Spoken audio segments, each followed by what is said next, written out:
Feeling Fit with Carrie. So today we're going to talk about a couple of standing balances. We have our previous video with our basic ones, and today we're going to do a few that are a little bit more advanced. So we're going to start out with our Bird of Paradise. So the way you get into that is from your side angle in Warrior 2. So you're going to go ahead and get into that angle and work that bind. So really try to get that shoulder up against that knee. So my right shoulder is right up against my knee. And then I'm gonna heel toe my back foot in all the way to where it's underneath me. And I'm gonna start picking up my right foot. Now this is a fine place to start out. It is just getting that bind proper and then getting that supporting leg underneath you. Then you use your core to lift your body. Take your time. You're gonna lift it all the way up. Extend that leg.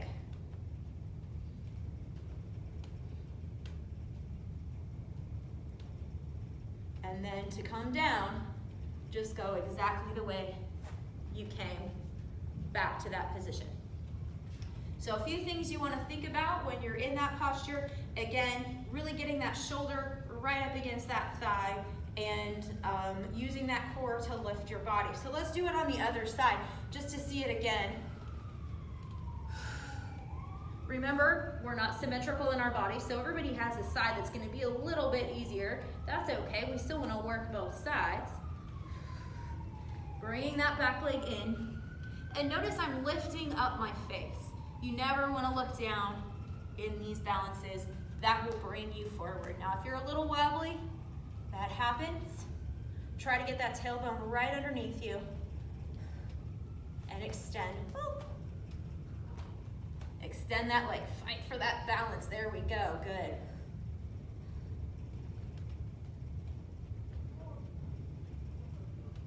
And coming right back the way we came. Now there are some modifications if you're in a class and you're still working on this posture and you don't quite have it, you can either just stay in your side angle and work that bind, or you can, if you want to do the balance but you just don't have it right, you can come like this and open through this hip, like this.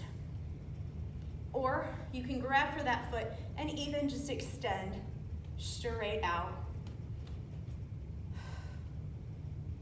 So those are some different things that you can do for Bird of Paradise. So we're gonna move on to Standing Halfmoon. Now Standing Halfmoon is another one that has a bunch of different variations. So I'm gonna show you traditional Standing Halfmoon, and then we're gonna actually add on some little bonus challenges. So again, we start from our side angle in Warrior 2. Now instead of being in that bind like we're actually gonna extend down to the floor. You're welcome to use a block underneath this hand. That sometimes will help if you're not quite all the way down to the floor. You're gonna heel toe your back foot in, plant this right hand in front of the right foot, and float up. Now the trick is you've got to really hold your core really, really tight here and open this hip, square it off right in front of you. Don't let it point to the floor. You've got to use your abs, really, really, really open up. I like to think about there's a string pulling on the outside of my hip straight up. Now the one challenge is to float that hand above the floor or hold onto that leg. And then you just want to come back the way you came.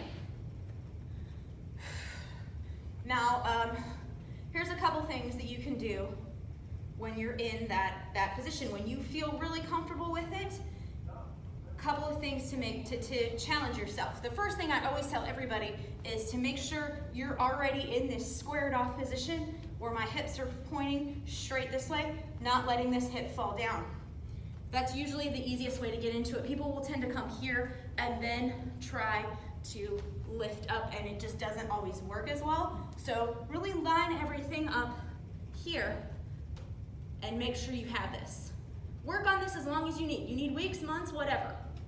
But now you feel like I've got this one and I want a little bit more. Now you're gonna do what I just said not to do. You're going to take your left hip and point it towards the floor. So now my hips are squared to the floor. I'm not dropping it, I'm not falling down. See how that brought my leg down? I'm still holding in my core. It's just square to the floor. We're in a modified Warrior 3. And then I'm gonna take my left hand, lift my right, twist towards the back. I'm twisting in my center, leaving my hips where they are. Trying not to let that left hip dip down below that perfect alignment with the right one. And then you just come back the way you came. This is the tricky part. So I'm squared off to the floor. This is what I just talked about when people are learning standing half moon, that they struggle with, is opening that hip back up, using that core, lifting, open, and then coming down. So again, that's one of those ones that you really have to think about your hip placement. If your hips are not in the right place, you're not going to be able to get that balance. Also, you've got to use your core to hold yourself up and pull up out of those hips. Remember, we've talked about in various videos about how this is just dead weight. You're so much heavier. You're putting pressure on your hips, on your knees, on your feet. If you lift up out of that, use your abs, pull. Think about your belly button is going in and up, lifting in that body. That's going to make you feel lighter, and it's going to help you keep that balance really steady. So I'm going to do it one more time. I'm going to do the other side, but I'm going to face you so you can just kind of see it from another angle.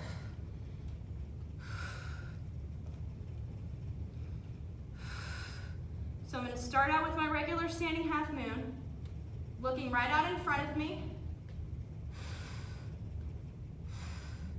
And then I'm going to switch my hips, still lifting. And even now, my head is looking down, but I'm not dropping my head. See how that pulled me forward and off my center?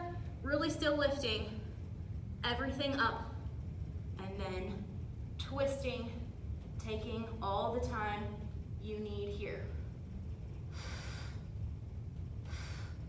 And then coming back the way you came. So there, my hip is squared. I'm gonna open it up and come back right here where I started. So that was standing half moon with some different variations and bird of paradise. So again, think about taking your options when you're in class. If it's not for you, it's perfectly fine. I just wanted to isolate these and break them down, because sometimes when you're in a class, especially a flow class, a vinyasa class, they're not going to have the time to break that down. They're going to go from wherever they are, a one or two, we're going to go into our balance, come back out, and move on. So we want to just take the time to really break that down and work on that. So thank you for joining me today. Feeling Fit with Carrie. We are on Facebook and Instagram. Please give me lots and lots of feedback. Anything that you don't see on here that you like, anything that you don't like, maybe give me a little bit of a critique. I'd appreciate it. Thank you so much. Tell everyone you know, and have a great day.